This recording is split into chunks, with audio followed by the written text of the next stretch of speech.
सिरे क्यों ले रहे हैं? मोदी साहब सिरे नहीं ले रहे हैं, सिरे ले रहे हैं देश के वैज्ञानिक। उग्रवादी सिरे ले रहे हैं उग्रवादी, ये बता रहा हूं उग्रवादी सर। ये जो श्रेय अगर जाता है तो देश के प्रधानमंत्री को जाता है। जी प्लीज, ये आतंकवादी है, उग्रवादी है। पिक्चर अभी बाकी है मेरे दोस्त। देखिए, मैं तो पहले से कहता आ रहा हूं और हमारी पार्टी ये बात बार बार कहती है कि भारतीय जनता पार्टी लुच्चों, लफंगों और गुंडों की पार्टी है। तो गुंडागर्दी कर रहे हैं लोग। सदन के अंदर जिस प्रकार की भाषा का प्रयोग रमेश बिधूड़ी के द्वारा किया गया, ये तो एक माफिया गुंडे की भाषा है।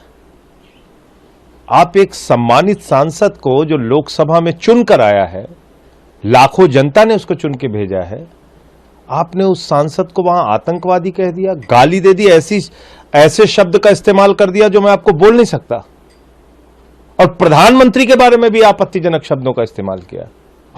प्रधानमंत्री के बारे में कहा कि उनकी मृत्यु की कामना करते हुए ऐसे शब्द का प्रयोग किया जो मैं बोल नहीं सकता आपके कैमरे पे, कि फला किसी ने ऐसा कहा, किसी ने ऐसा कहा। किसने कहा?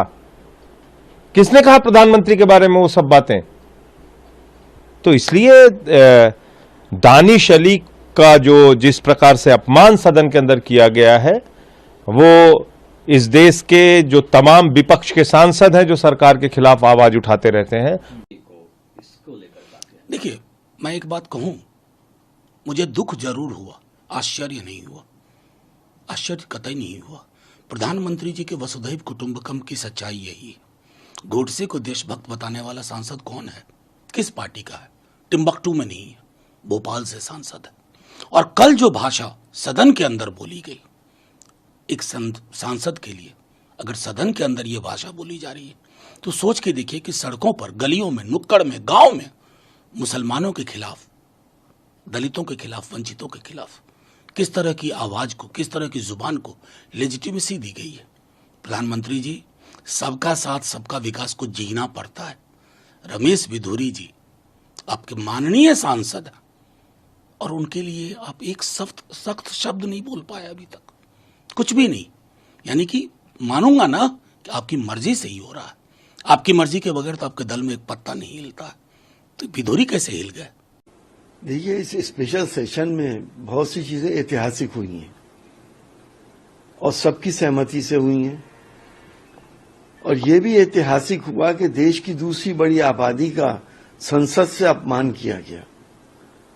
एक मुस्लिम एमपी के लिए ऐसे ऐसे लफ्ज बोलेगा जो मैं आपके टीवी पे नहीं कह सकता।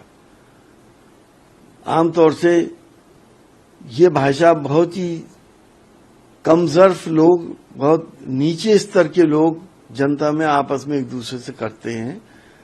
लेकिन देश की संसद का एक मान सम्मान है, एक डेकोरम है,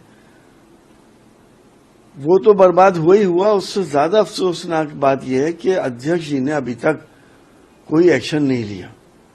छोटी छोटी बातों में लोग सस्पेंड हो जाते हैं, लेकिन अभी तक उनको पार्लियामेंट से सस्पेंड नहीं किया गया। हम देश के मुसलमान ये सब सुनकर बहुत अफसुर्दा हैं।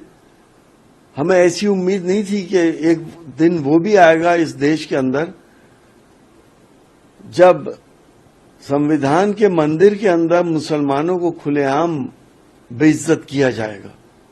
रमेश बिधूड़ी ने बहुजन समाजवादी पार्टी के नासिर अली को खुले लफ्जों में टेररिस्ट कहा। अब अगर सिर्फ टेररिस्ट ही कहा होता, उसकी तो हमें आदत है।